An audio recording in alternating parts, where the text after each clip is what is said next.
Vamos meditar na palavra de Deus. Hoje nós temos uma mensagem muitíssimo importante para nós.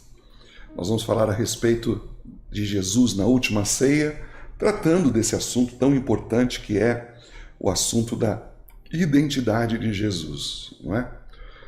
Nós já falamos a respeito disso numa introdução na parte 1. Se você não teve acesso a isso, aconselho você que busque isso, não é? Aí no canal do YouTube, na nossa página no Facebook, você vai ter aí a primeira parte, não é? Que fala a respeito de quem é Jesus. E vamos tratando a respeito disso, porque isso é o mais importante de tudo. Muitas pessoas, mesmo dentro da igreja, elas não se relacionam com Jesus, não se relacionam com Deus. Elas não têm conhecimento de um relacionamento ou uma experiência de relacionamento com Jesus. Isso é por demais grave, não é? Por isso que nós estamos falando a respeito desses assuntos tão importantes. Aonde?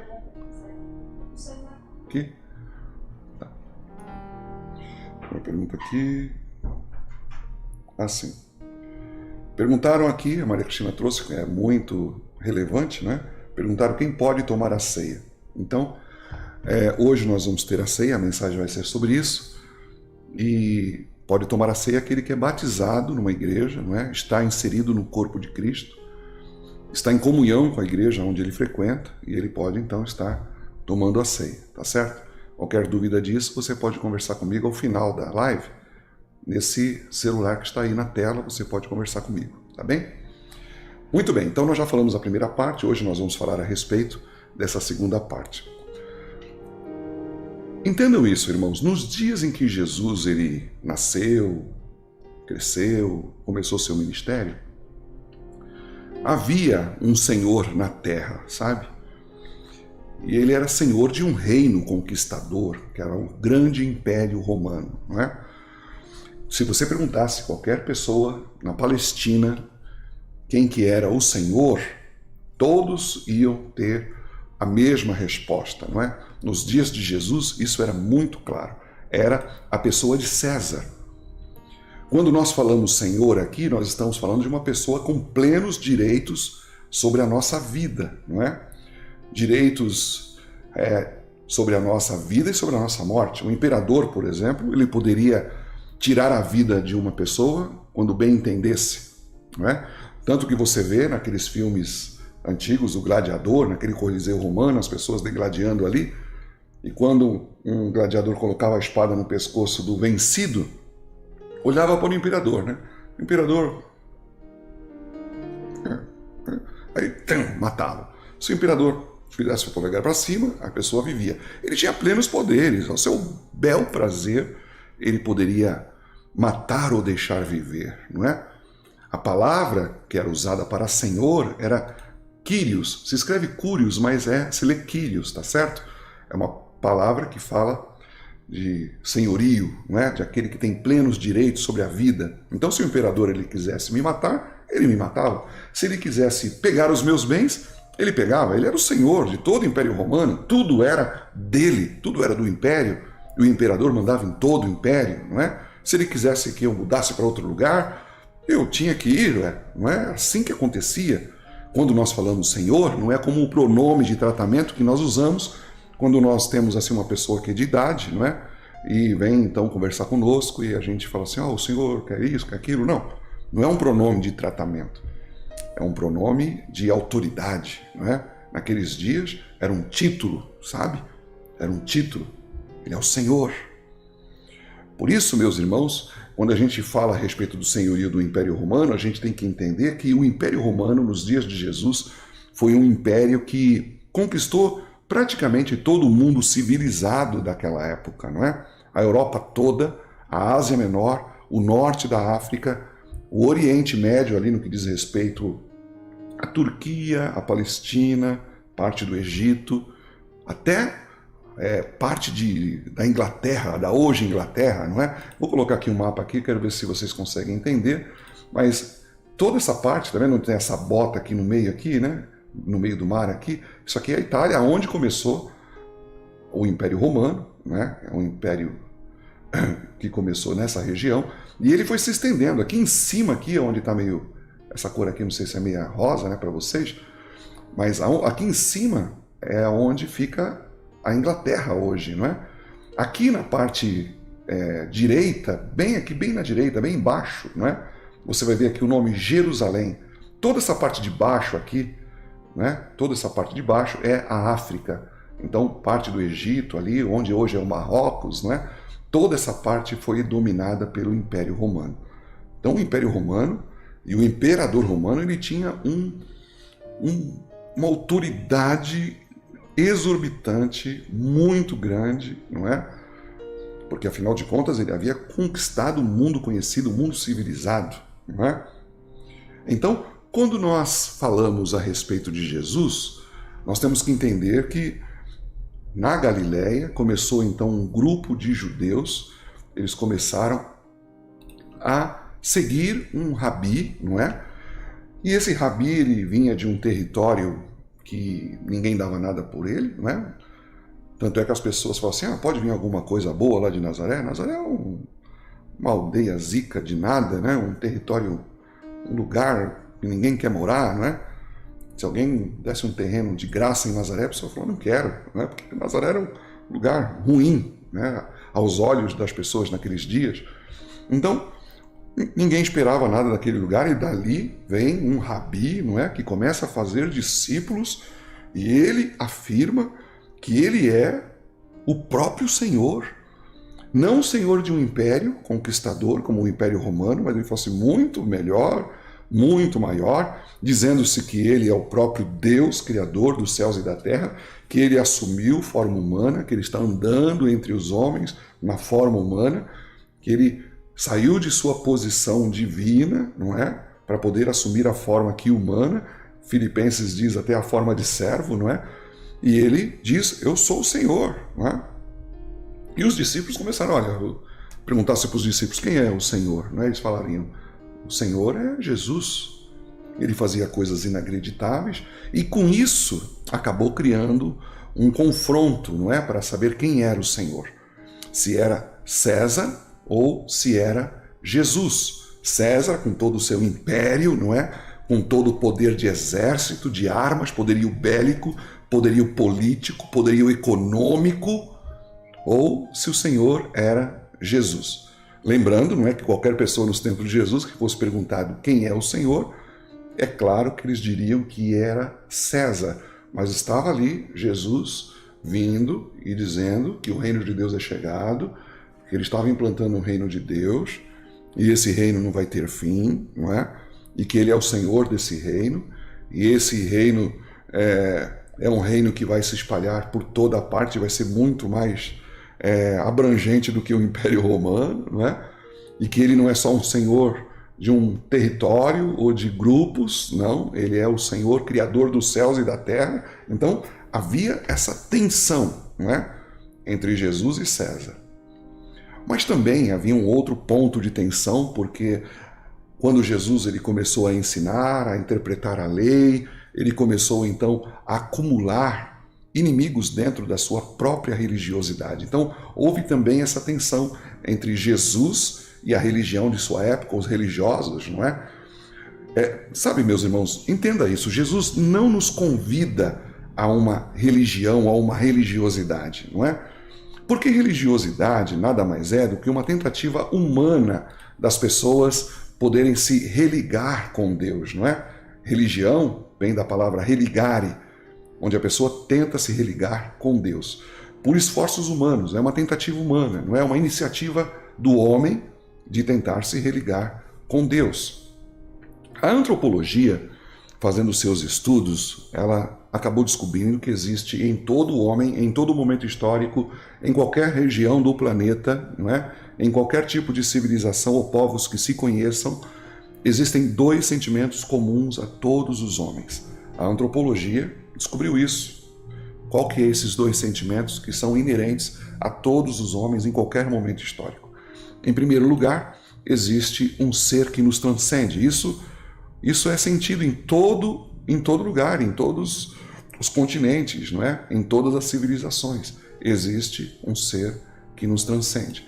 Um segundo sentimento que existe em todo o tempo histórico do homem, da história da humanidade, é que, por alguma razão, nós estamos separados desse ser transcendente. O homem não sabe bem o que é esse ser transcendente, não é? Agora, vocês conseguem imaginar o que esses dois sentimentos, não é, no coração do homem, de que existe um ser transcendente e que, por alguma razão, por algum motivo, eu não estou conectado a ele, sabe o que esses dois sentimentos eles geram no coração do homem?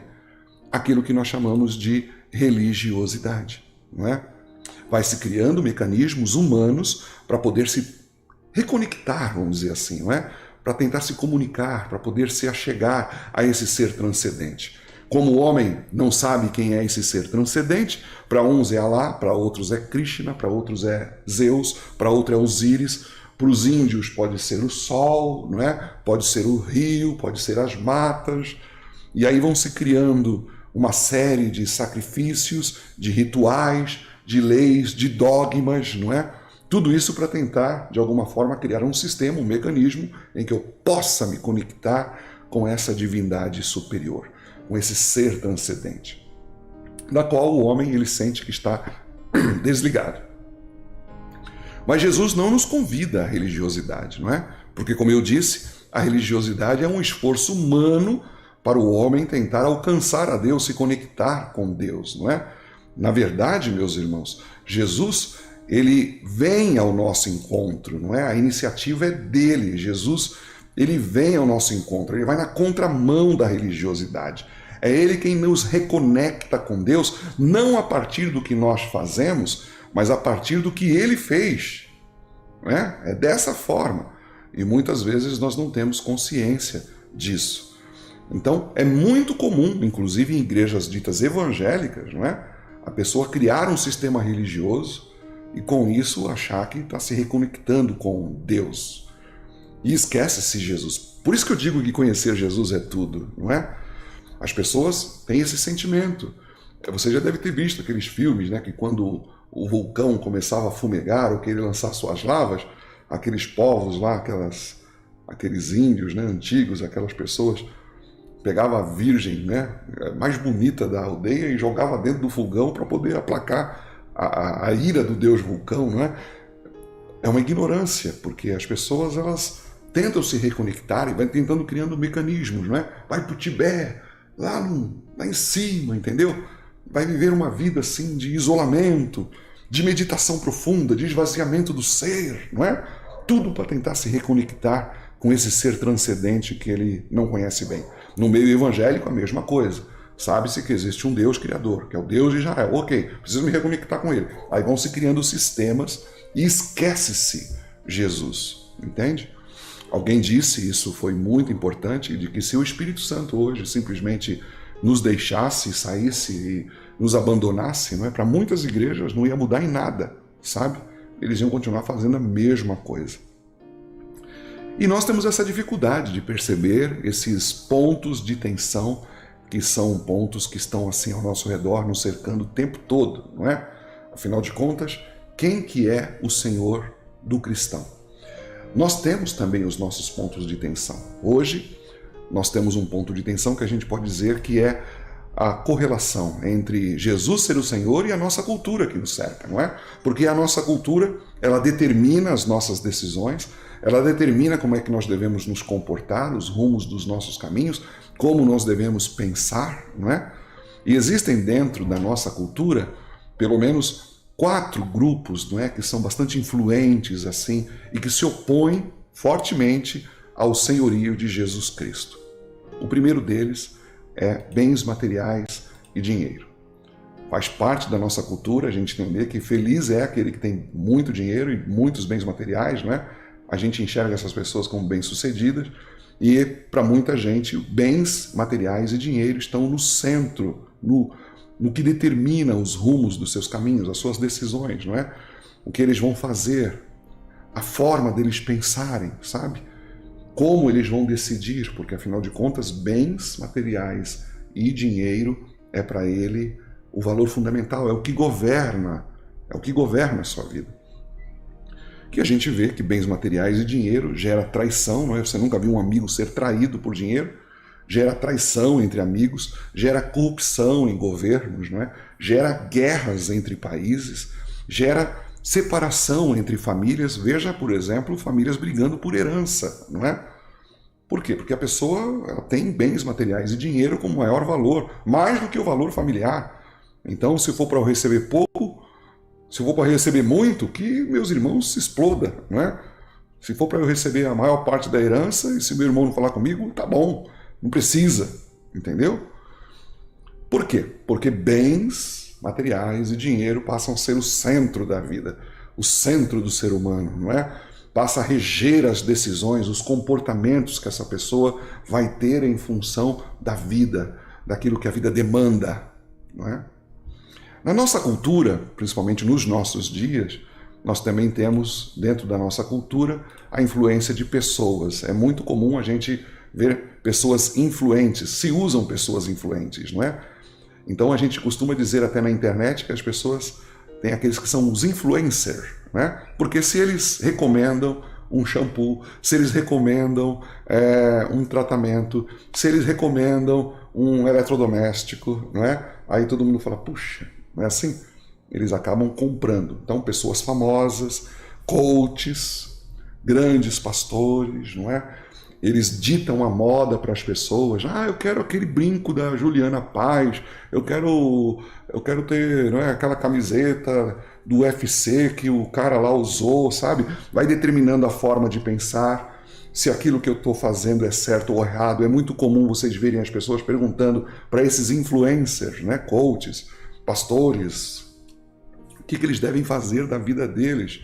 E esses pastores, coaches, influencers, youtubers, né, eles acabam determinando o que a pessoa deve fazer. Então a ideia tem que vir deles, o pensamento tem que vir deles, a solução tem que vir deles, o que é certo e o que é errado tem que vir deles, não é?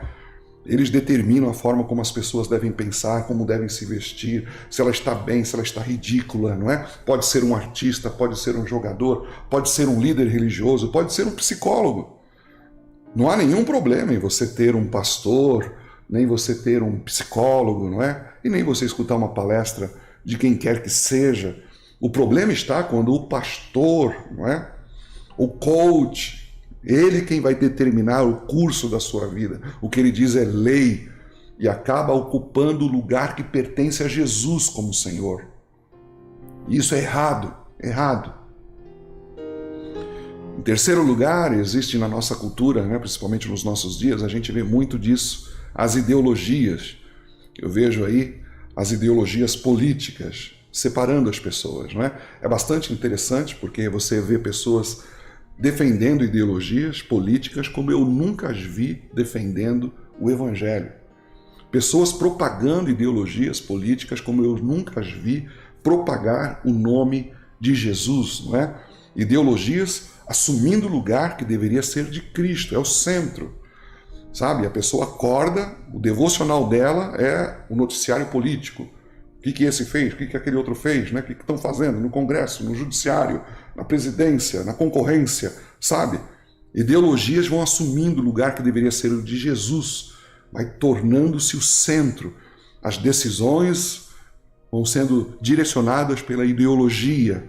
E sabe, meus irmãos, independente da ideologia ser de direita ou de esquerda, toda ideologia ela acaba partindo do pressuposto que o ser humano é capaz de se autorredimir, não é?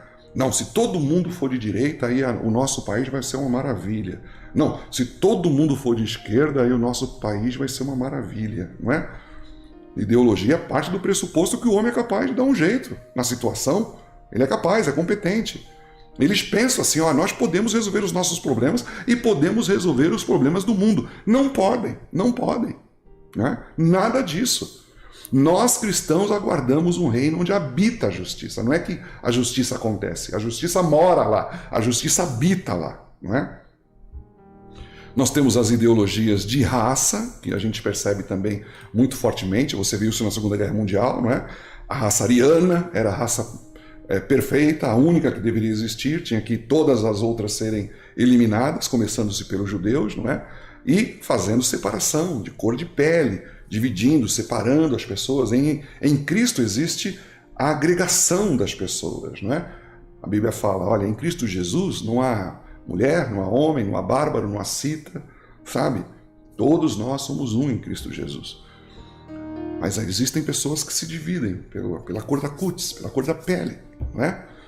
São ideologias de raças. Existem as ideologias de gênero, separando também as pessoas, criando outras categorias, não é? Quem é homem já não é mais homem, quem é mulher já não é mais mulher, orientando o comportamento das pessoas, porque agora o homem pode, se ele acha que ele é mulher, ele pode usar o banheiro feminino e vice-versa, não é? E vai determinando o comportamento das pessoas, e as pessoas vão se regendo desse jeito, sabe? Isso tudo concorre com o senhorio de Cristo, com o senhorio de Jesus. Existem também, dentro da nossa cultura, uma cultura movida por sentimentalismo, não é? Dependendo da minha necessidade emocional, das minhas carências, a gente acaba usando a nossa sexualidade para poder suprir isso. Então, se eu estou triste, mas se eu fazer sexo, isso vai me fazer bem, vai tirar um pouco dessa minha angústia, então eu me dou, não é, a fazer sexo com inúmeros parceiros e inúmeras parceiras, porque afinal de contas eu tenho carências emocionais, eu preciso suprir isso, não é? E isso vai determinando o que eu faço com a minha sexualidade, os meus sentimentos. Estou triste, tenho que procurar alguma coisa para me alegrar, não é? Tenho que procurar um grupo, sabe? É muito disso. Você já deve ter ouvido muito uma expressão dos nossos dias que diz assim, o que importa é ser feliz. Não, o que importa é ser feliz, não é? Se para ser feliz eu tenho que transar com todo mundo, então é isso que eu vou fazer. E aí os sentimentos vão determinando comportamentos, determinando pensamentos, a forma como eu vou pensar que eu tenho que ser feliz, não é? E acaba competindo com o senhorio de Jesus Cristo. Entende? Sabe, meus irmãos, quando nós afirmamos que Jesus é quem disse ser, não é? Quando nós entendemos que Ele é Deus Criador, porque Jesus ele falou isso, né? Eu sou o Criador dos céus e da terra, está lá em João, no capítulo 1, versículo 3. Nada do que foi feito sem Ele se fez. Sem Jesus, nada do que foi feito se fez. Tudo que foi feito por Jesus. É Ele quem constituiu o mundo, diz Hebreus, no capítulo 1, versículos 1 a 3. Não é? Então, Ele é o Deus Criador dos céus e da terra. Se Ele é quem disse ser, e tudo aquilo que Ele disse é a verdade, e Ele mesmo é a verdade. Ele não só disse a verdade, mas Ele é a verdade. Logo, então, Ele acabou legitimando, não é, todas as Escrituras Sagradas. Se nós afirmamos como cristãos, e se você crê que Jesus é de fato Deus Criador dos céus e da terra, se você crê que todas as suas palavras são verdade, não existe nenhuma falsidade ou mentira nas palavras de Jesus, Ele mesmo é a própria verdade. Se você crê que Ele então legitimou as Escrituras, fazendo das Escrituras Sagradas essa fonte de sabedoria, não é? Quando você diz isso, e isso de fato é real na sua vida, não é? Então, quando essa situação se coloca dentro de você, então você pode dizer que Jesus é mesmo o Senhor da sua vida. E se é de fato assim, todas as outras coisas estão debaixo do senhorio de Jesus, não é? A cultura, as ideologias, as pessoas, os sentimentos, os bens materiais, César, não é? Religiosidade, tudo está debaixo dessa verdade. Jesus é o meu maior valor. O que Ele disse é a coisa mais importante. A palavra de Deus é a fonte de sabedoria que me norteia nessa vida. Cada passo que eu dou vai ser norteado pelo Senhor Jesus, mediante a revelação que Ele me dá de sua própria palavra. Então, nada disso, da minha cultura, não é? Da religiosidade, pode me controlar ou pode controlar a sua existência. Mas nós temos um problema, não é? E no tempo em que eu fazia faculdade, havia um livro lá que a gente precisava ler, que todo mundo leu, do Juan Carlos Ortiz. O nome do livro era O Discípulo. E nesse livro ele trata de um assunto muito interessante, porque ele fala a respeito do evangelho dos santos evangélicos, né? Juan Carlos Ortiz, ele fala a respeito disso nesse livro O Discípulo. O que é isso? Meus irmãos, é assim. Quando nós lemos a Bíblia, não é? Nós somos assim bastante... nós separamos, não é, os textos para nós. Então, quando a gente chega num texto que a gente acha que é muito importante, nós marcamos ele, não é? Nós fazemos lá um amarelinho, colocamos uma cor diferente, né? Então a gente lê lá, vou dar alguns exemplos aqui simplórios para você entender. O Senhor é meu pastor, nada me faltará. Oh, puxa, isso aqui é importante, hein? Isso aqui eu não posso esquecer nunca, isso aqui eu vou marcar aqui na minha Bíblia, aqui, deixar isso aqui grifado para eu nunca perder essa passagem de vista. Eu nunca vos deixarei, nunca vos abandonarei, estarei convosco até a consumação dos séculos. Opa, isso aqui é importante. Deixa eu marcar aqui na minha Bíblia, porque isso aqui é muito importante, eu não posso ficar sem isso aqui. Isso aqui é uma passagem maravilhosa, não é? Ou então, não temas, eis que estou contigo, não é? Não temas, tem um monte de passagens que falam a respeito disso. A gente vai lá e marca, também deixa grifado, muito bonitinho. E nós vamos então fazendo, não é? Preferência em textos. Mas por que nós não grifamos os imperativos de Jesus, não é? Por que nós não grifamos quando ele fala assim, olha, vocês devem amar os vossos inimigos, orar por aquele que vos perseguem, não é? Vocês devem ser sal e luz do mundo, vocês devem buscar a santidade, sem ela vocês não vão ver a Deus. Por que nós não fazemos isso? Por que nós gravamos só textos que preferencialmente nos agradam nas Escrituras Sagradas? Por que nós fazemos isso? Juan Carlos Ortiz, nesse livro O Discípulo, ele explica, meus irmãos, que existe uma disfunção entre aqueles que pensam que são cristãos, mas não são. Existe uma disfunção. Por quê? Porque eles querem a salvação que foi oferecida por Jesus na cruz, mas eles não querem o senhorio de Jesus sobre a vida deles. Eles não querem. Eles querem a salvação, eles querem entrar para o céu, eles querem ser salvos, eles querem ter os seus pecados perdoados, mas eles não querem o senhorio de Jesus sobre a vida deles. Por isso que existe essa, né? Isso aqui é bom, isso aqui é importante, isso aqui eu gostei, isso aqui eu não gostei, isso aqui tá bom, isso aqui não me interessa, não é? Sabe, sem o senhorio de Jesus, a salvação é impossível. Entenda isso. Se Jesus não for o teu Senhor, você não está salvo. Você não está salvo. Se Jesus não for o Senhor da sua vida, você é um perdido. Perdido.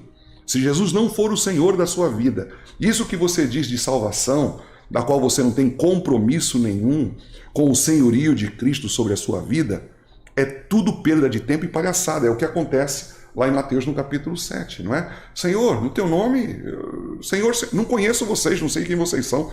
Vocês me chamam de Senhor, mas eu nunca fui Senhor de vocês. Nunca. Nunca foi. Só pode me chamar de Senhor aquele que faz a vontade do meu Pai.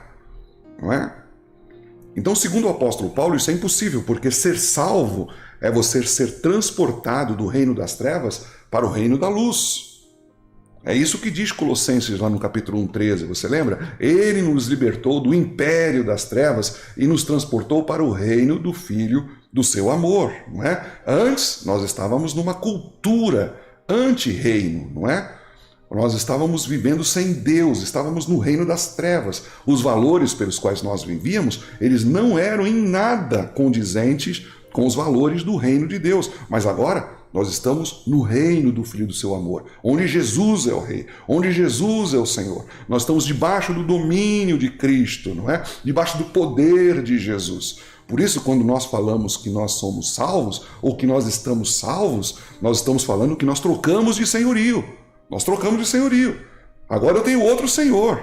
Não é mais o pecado, não é mais o diabo, não é mais o reino das trevas. Agora eu tenho outro Senhor.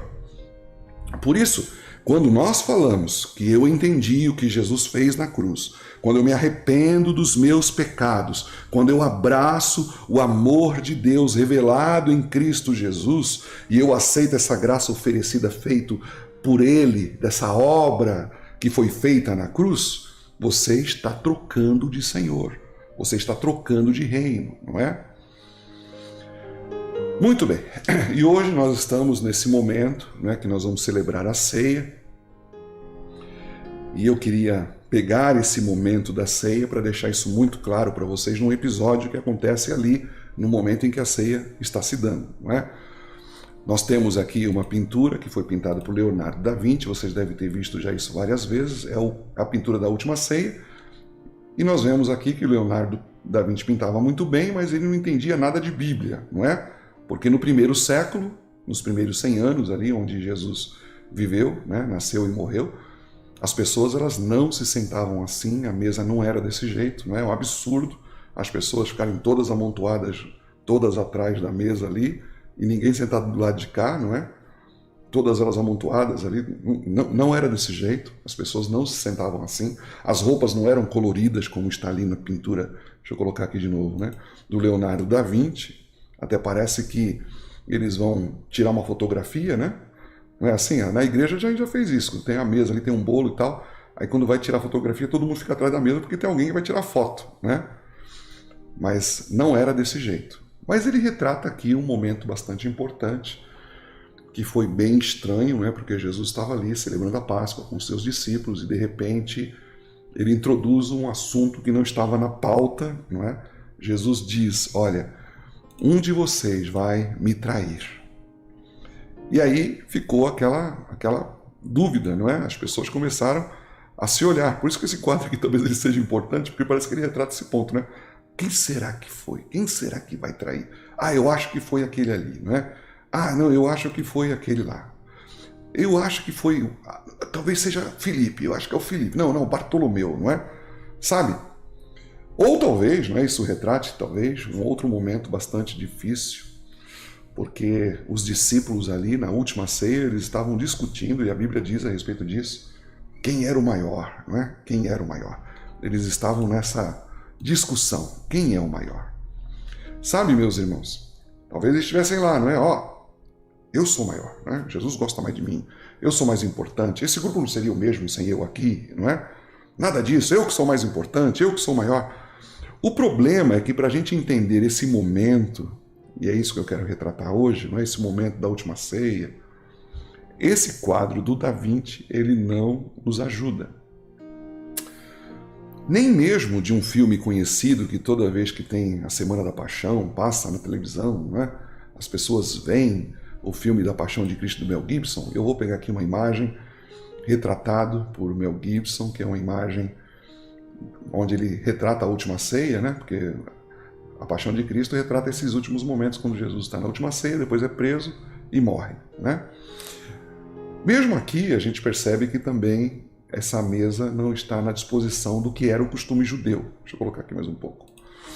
Porque, afinal de contas, vocês veem aqui que faltam discípulos aqui, né? Tem 9 discípulos. Então, como eu falei ontem lá em Cajobi, e a Valquíria deu muita risada lá, né? Parece que 2 foram no banheiro e um ficou tirando a foto, né? Porque faltou 3 discípulos aqui, né?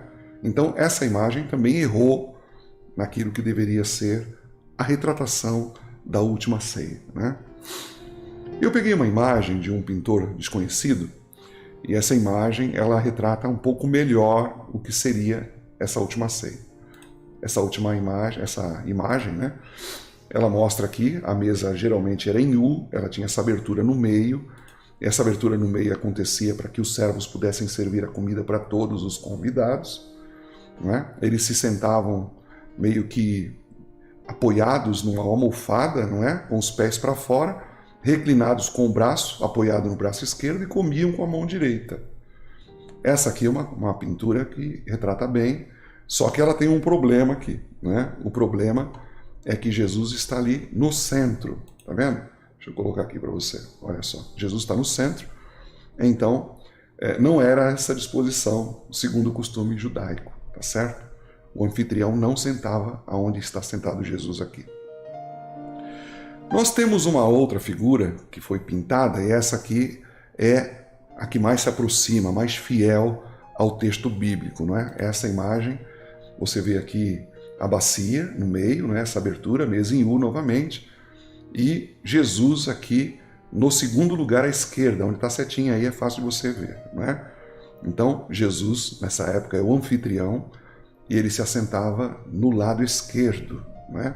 No seu lado direito, sentava-se aquele que se acreditava ser o melhor amigo ou a pessoa de confiança do anfitrião, que se acredita que era João, não é? Então aqui do lado direito de Jesus, João, tá vendo? Qualquer coisa, qualquer problema, não é? Era sempre ao amigo que o anfitrião recorria para que ele pudesse resolver. Faltou comida, faltou resolver alguma coisa, conversar com alguém, pedir um favor, era ao melhor amigo, né? A pessoa que se sentava do lado direito de Jesus, que se acreditava ser João. No outro lado, aqui no lado direito da mesa, não é?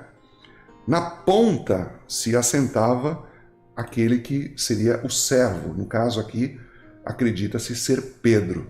Ficava mais fácil de sair, servir as pessoas, não é? Buscar mais comida, lavar os pés. Se ele se assentasse à mesa, tinha que ficar pedindo licença, o outro tinha que se levantar, sair, para ele poder sair. Então, o servo sentava-se sempre à direita, no lado direito, né? Na primeira cadeira do lado direito. Bom, possivelmente era Pedro aqui, não é? Por que a gente acredita isso, irmãos? Porque quando Jesus ele fala a respeito de que um deles vai traí-lo, não é? Quando ele diz isso, a Bíblia fala que Pedro ele olha para João, que está do outro lado da mesa, não é? E faz sinal para João para poder saber quem é.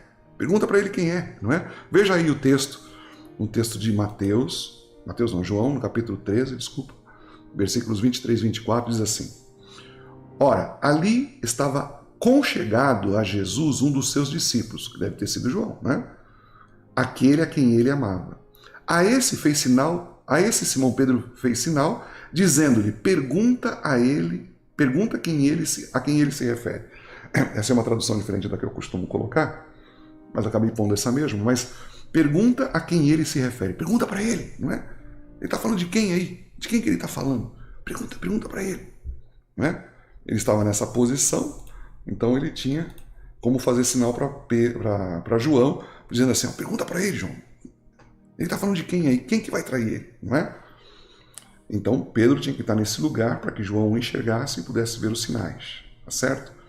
Mas, voltando aqui, quem estava sentado à esquerda de Jesus? Talvez você possa perguntar, não é? Porque à esquerda, à direita estava Jesus, não é? À esquerda de Jesus, quem estava sentado? À esquerda era o lugar de honra, não é? E quem estava nesse lugar de convidado de honra era Judas, o traidor. Vamos agora ao texto bíblico para a gente poder entender bem, não é, a respeito disso. Eu quero que você possa acompanhar comigo para você entender bem essa disposição aqui. Mateus, no capítulo 26, do 17 ao 25, diz assim: No primeiro dia da festa dos pães asmos, que era uma festa que durava 8 dias, não é? Os discípulos vieram a Jesus e lhe perguntaram: Onde queres que te façamos os preparativos para comeres a Páscoa? Onde queres? Jesus então respondeu: Ide à cidade, ter com certo homem e dizer-lhe: O mestre manda dizer: O meu tempo está próximo, em tua casa celebrarei a Páscoa com os meus discípulos. E eles fizeram como Jesus lhe ordenara e prepararam a Páscoa. O que foi que eles fizeram? Fizeram como Jesus lhe ordenara e prepararam a Páscoa. Chegada a tarde, à noite, o anoitecer, pôs-se ele à mesa com os 12 discípulos, e enquanto comiam, declarou Jesus: Em verdade vos digo que um dentre vós me trairá.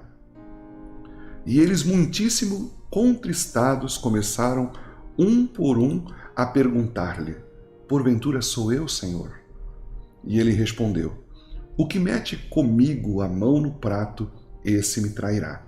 O Filho do Homem vai, como está escrito a seu respeito, mas ai daquele por intermédio de quem o Filho do Homem está sendo traído. Melhor lhe fora não haver nascido. Então Judas, que o traía, perguntou: Acaso sou eu, mestre?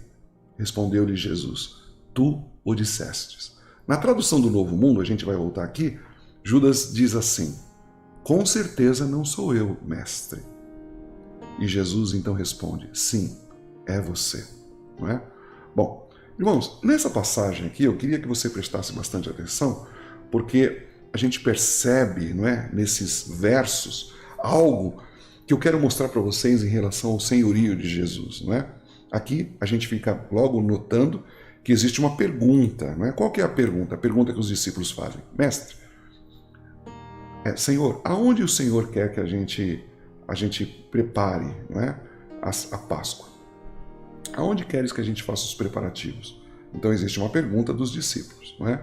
Aí o Senhor então dá a orientação. Qual que é a orientação que o Senhor dá? Vocês vão na cidade, procurem um homem assim assado, né? E vocês falem para ele. Nos outros evangelhos vai deixando mais claro, tem um homem que tem um burrinho amarrado e tal, ali vocês, né, entrem naquela casa, falem com esse homem e fala para eles que eu vou celebrar nessa casa a Páscoa com os meus discípulos. É como se Jesus falasse. Fala para ele que a conta vai ficar por conta dele, né? A carne é por conta dele. Eu vou lá e ele vai ajudar vocês nesses preparativos todos aí, né? Então Jesus dá as orientações, dá a ordem ali, né? E, por consequência, vocês veem que a Bíblia fala que os discípulos obedeceram exatamente do mesmo jeito que Jesus ordenou. Obedeceram, simples assim, não é? Uma pessoa que se afirma discípulo de Jesus, meus irmãos, o que ela deve fazer? Isso, só, obedecer. Elas perguntam, Senhor, o que queres que eu faça, não é? Como é que o Senhor quer que eu prepare a Páscoa? Vocês vão fazer assim, assim, assim. E eles obedecem assim como Jesus ordenou, não é? É isso que uma pessoa que afirma que é discípulo de Jesus, que Jesus é o seu Senhor, deve fazer, não é? Senhor, o que eu faço com a minha empresa? O que o Senhor quer que eu faça com a minha empresa? Não é? É isso? Ok. É isso que o Senhor quer? O que o Senhor quer que eu faça com a minha sexualidade? Não é? Segundo a tua palavra. O que o Senhor quer que eu faça com a minha sexualidade? O que eu devo fazer no meu casamento? O que eu faço com o meu tempo, Senhor? O que eu faço com o meu tempo? O que eu faço com os meus talentos? Não é? O que o Senhor quer que eu faça com a minha influência? O que o Senhor quer que eu faça com isso? O que o Senhor quer que eu faça com o meu dinheiro? O que o Senhor quer que eu faça? Mas não funciona desse jeito, não é? Porque, afinal de contas, a gente tem medo de pedir essa orientação e daqui a pouco o Senhor acaba falando alguma coisa que a gente não gosta, então a gente nem pergunta, não é? Mas veja, meus irmãos, aqui, nesses versículos bastante simples, está a marca do verdadeiro discípulo, daquele que tem Jesus como Senhor. Nessa vida, o verdadeiro discípulo diz simplesmente isso. Senhor, o que queres que eu faça? Você lembra da conversão de Paulo? Senhor, o que queres que eu faça? Porque tudo que tenho, tudo que sou, tudo que sei fazer, te pertencem. Tudo. Eu tenho consciência de que tudo que eu tenho, tudo recebi de ti, tudo que eu sou por tua causa, tudo que eu faço por a força que vem do Senhor, sabe? Então eu tenho porque recebi de ti, veio das tuas mãos, então é tudo teu, não é? E aí, meus irmãos, Jesus dá as orientações. É como se ele dissesse assim: eu quero fazer diferença aí na cidade de Catanduva, e para eu fazer isso, eu preciso usar a sua empresa. Eu preciso do seu dinheiro. Eu preciso do seu tempo. Eu preciso do seu tempo. Para eu fazer diferença aí na cidade de Catanduva, eu preciso dos seus talentos. Eu preciso da sua influência. Para eu plantar uma igreja aí na cidade próxima aí de Novais, não é? De Elisiário, eu vou fazer isso com o seu dinheiro. É simples assim. Fala lá para o homem que nós vamos preparar a Páscoa na casa dele. Quando nós entendemos que Jesus é o Senhor, meus irmãos, nós compreendemos que tudo que temos, tudo que somos, pertence ao Senhor. Ele é o Senhor. Mas veja, o texto continua, não é? E muda o cenário. A Bíblia fala que ao anoitecer, chegada a tarde, não é? A Bíblia diz que eles estavam reclinados e um deles iria trair Jesus. Jesus então faz essa declaração: um de vocês me trairá. Perceba que os discípulos eles começaram a perguntar: porventura sou eu, Senhor? Ele usa a palavra Kyrios aqui. Sou eu, Senhor? Tu que é dono da vida e da morte, porventura sou eu? Eles reconhecem o senhorio de Jesus, não é?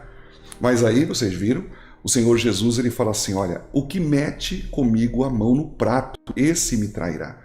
E aí, quando Jesus ele fala a respeito disso, e a gente vai olhar a figura aqui mais uma vez, vou dar um zoom aqui na imagem, você perceba, não é, que está João aqui, reclinado em Jesus, não é? Esse barbudão aqui, o primeiro aqui de baixo. E naquele tempo, se colocava uma vasilha para 2 ou 3 pessoas, não é? Se você visse a imagem toda, você ia ver que ia ter umas 4 bacias aqui. Mas tem uma bacia aqui, bem próxima a Jesus, porque ali se molhava o pão no molho, e quem estava molhando o pão com Jesus era João e Judas. Então, era um dos dois, não é? Era um dos dois. Só que Judas, ele disse para Jesus assim, com certeza não sou eu, mestre. E Jesus afirmou, sim, é você. Agora, eu não sei se você prestou atenção, não é? Veja que Judas diz mestre. Você consegue enxergar a diferença?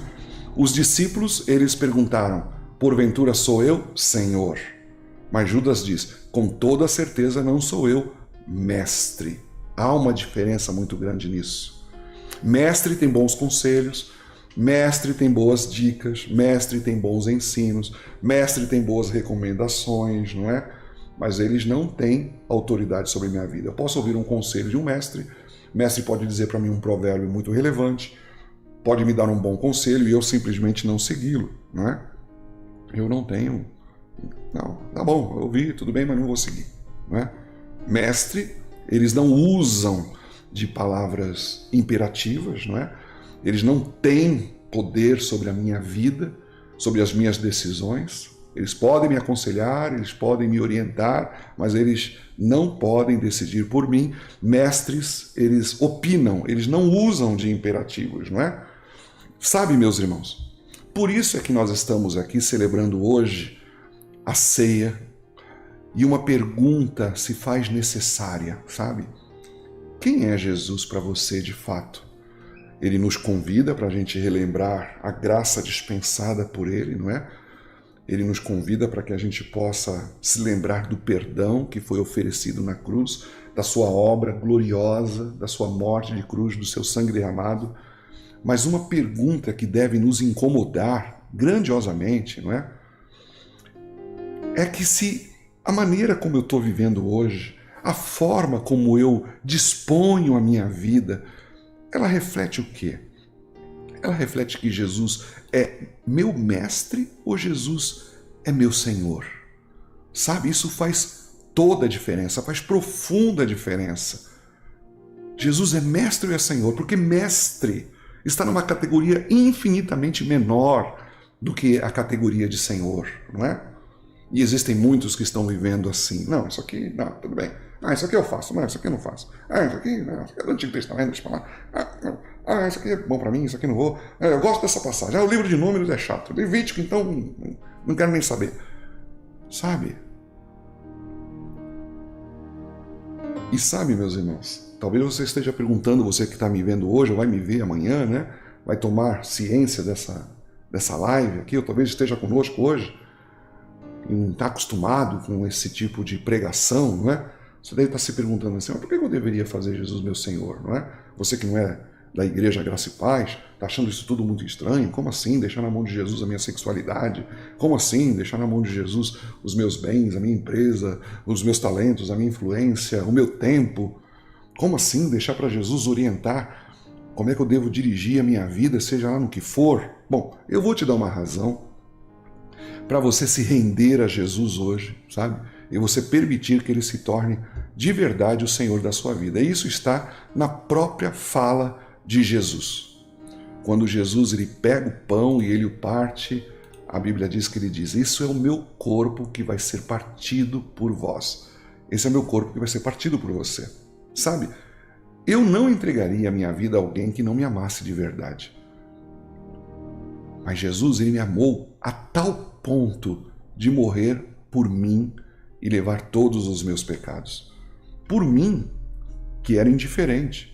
Por mim, que era um inimigo. Por mim, que colocava nele a culpa de todas as minhas mazelas. Eu bati o carro e falei, poxa vida, Deus fez esse carro vir aqui. Eu faço um mau casamento, aí eu coloco a culpa em Deus. Por que Deus colocou essa mulher na minha frente, não é? Não, sabe? Jesus me amou a tal ponto, meus irmãos, que Ele morreu por mim. Então, eu posso com toda certeza colocar a minha vida na mão dEle. Em seguida, ele toma o cálice, não é isso que a Bíblia fala? Em seguida, tomou o cálice e disse: esse é o cálice da nova aliança. A gente acha que existia na cultura judaica, principalmente na Páscoa, apenas um cálice, não é? Mas eram servidos 4 cálices ali. Tudo na lembrança da Páscoa, a gente percebe que eram remetidos a Êxodo, no capítulo 6, versículos 6 e 7, que lá fala da libertação, da santificação, da separação, não é? Foi tirado esses cálices desse texto. E é bastante interessante porque quando eles faziam então a celebração da Páscoa, e lá em Êxodo descreve que Deus libertou o seu povo e Deus separou o seu povo. Então, o primeiro cálice que era servido era o cálice que lembrava a eles que foi Deus que livrou eles do Egito para si. Eles foram separados por Deus, não é? Então, o primeiro cálice falava da santificação. E era servido assim que eles chegavam. Chegavam para poder sentar-se à mesa, primeiro cálice, o cálice da santificação. Olha, vocês foram separados. Deus separou vocês. Deus livrou do Egito para que vocês possam servi-los no deserto, não é? Depois, então, os pés eram lavados e Pedro não fez o seu serviço, ficou ali dando uma de migué, né? Acho que o pé de todo mundo está limpo, não precisa lavar o pé de ninguém, está tudo certo, vamos sentar aqui, vamos fazer a Páscoa e tal. Aí a Bíblia fala que Jesus, então, é que se predispõe a fazer esse serviço, coloca a toalha, pega a bacia, começa a lavar os pés. Quando chega em Pedro, né? Por isso que a gente acha que é Pedro, Pedro fala assim: não, Senhor, não, o Senhor não vai lavar meu pé, isso é obrigação minha, né? Eu que devia estar lavando os pés e tal. Dá a impressão que Pedro tem esse tipo de conversa com Jesus. Aí Jesus fala assim: olha, se eu não te lavar os pés, tu não tens comunhão comigo no meu ministério. Então me lava, Senhor, inteiro. Mas vocês lembram da passagem? E Jesus fala assim: não, vós estáis limpos pela palavra que vos tenho falado. Mas nem todos, nem todos. E aí então, depois disso, eles comiam então as ervas amargas para lembrar o sofrimento no Egito, o chicote, não é? A opressão do faraó. Eles lembravam do sofrimento. Então, o segundo cálice era o cálice de louvor. Eles começavam a louvar com cânticos de salmos, lembrando que eles foram livres dessa amargura, não é? Então eles comiam ervas amargas e depois então tomavam o segundo cálice, que era um cálice de louvor. Somente depois disso que eles cantavam os salmos, né, se alegrando ali na libertação. Depois disso então aí entrava o cordeiro já pronto para ser comido pelas pessoas, né? E o cordeiro então substitui os primogênitos no Egito. É por causa do cordeiro que os primogênitos não morreram, não é? Então, esse terceiro cálice é o cálice da redenção. E é nesse que Jesus ele para aqui. É onde ele diz assim: olha, bebam dele todos. É o cálice da redenção. Esse é o novo testamento no meu sangue. Não é como a aliança no Sinai, que vocês entenderam errado, que vocês tinham que viver uma vida em que vocês pudessem ser aceitos por Deus, pelo fato de vocês serem assim tão bonzinhos, não é? Seguirem a lei, não quebrarem a lei. Não, a partir de hoje, vocês vão fazer a vontade dele porque vocês receberam dele um amor tão grande que isso constrange vocês. Vocês vão fazer a vontade do meu Pai pelo impacto do amor dele na vida de vocês. O impacto do amor de Deus vai ser tão grande na vida de vocês que vai fazer com que vocês o sirvam não para vocês serem aceitos, mas porque vocês já foram aceitos. Não para serem salvos, mas porque já foram salvos. E vocês entenderam o imensurável amor de Deus. É aí que muita gente comete um equívoco muito grande, não é? A pessoa diz assim: ah, pastor, se o senhor soubesse o que eu já fiz, o que eu já aprontei. Olha, eu já fiz coisas absurdas, coisas horrendas, coisas inimagináveis. Sabe, não é possível Deus me amar. Se eu te falasse o que eu fiz, você não diria que Deus pode me amar. Esse é um grande equívoco, não é? Porque, afinal de contas, ele não está oferecendo perdão para nós porque você merece. Nunca foi, não é? Mas porque ele decidiu, por sua graça, te perdoar.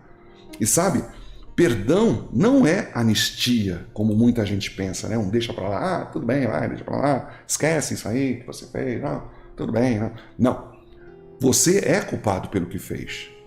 Você é culpado, você é pecador mesmo. Você merece a morte eterna. Os teus pecados poderiam te jogar no inferno, não é?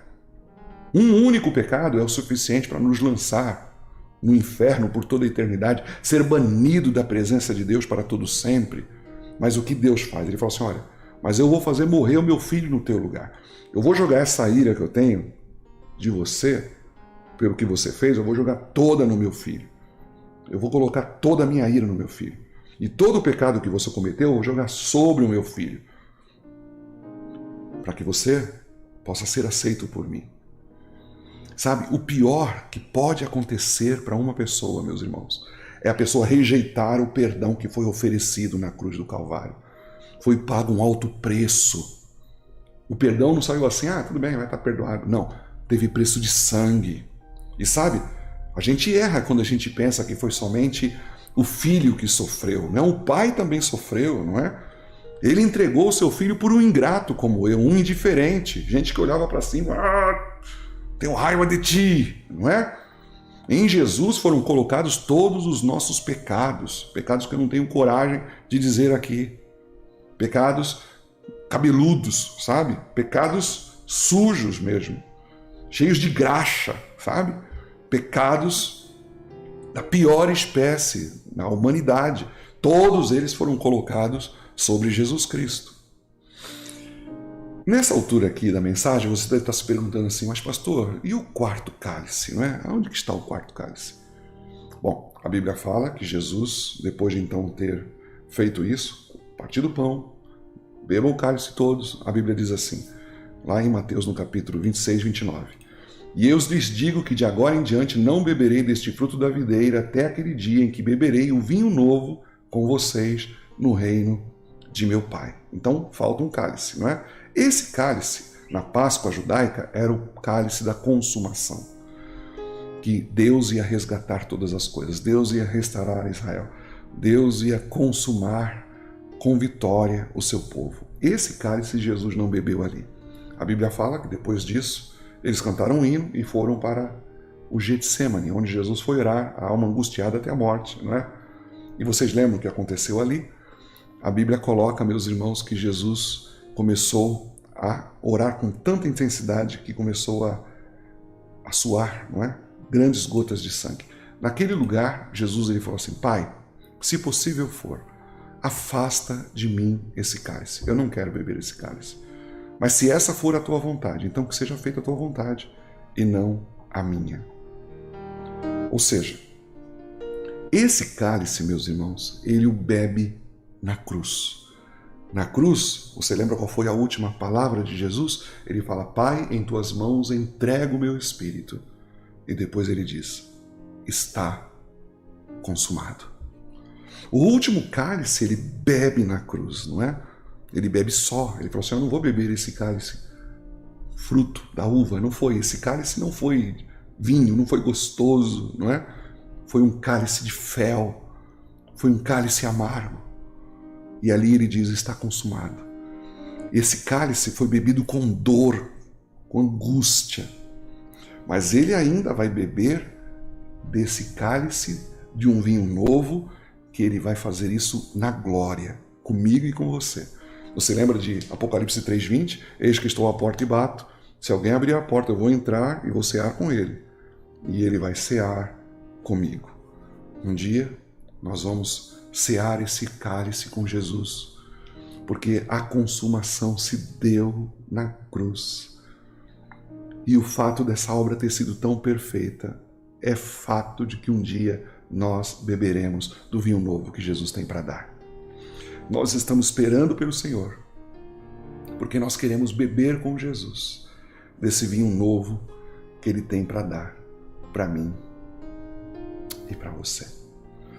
Então, se você não tem Jesus como Senhor, é hoje que você deve, então, parar de ter Jesus apenas como mestre, como aquele que aconselha e você não segue. Entender que quem tem Jesus como Senhor enxerga os seus imperativos. Ide por todo mundo. Ele não fala assim, se der, se você achar que é legal, se você não tiver vergonha nenhuma, se você achar que você está em condições, você ide por todo mundo, fazei discípulos de todas as nações.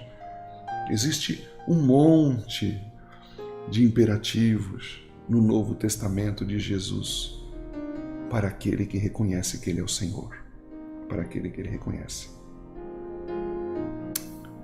Amém? Vamos orar? Senhor Jesus, nessa noite, se existe alguém aqui entre nós que, ouvindo essa mensagem, ou no futuro, ainda tem o Senhor como alguém que dá conselhos, dá opiniões, nós seguimos se quisermos, a gente faz se acha que deve, mas não entende o senhorio. Pai, por favor, eu te peço, abre agora os olhos do entendimento.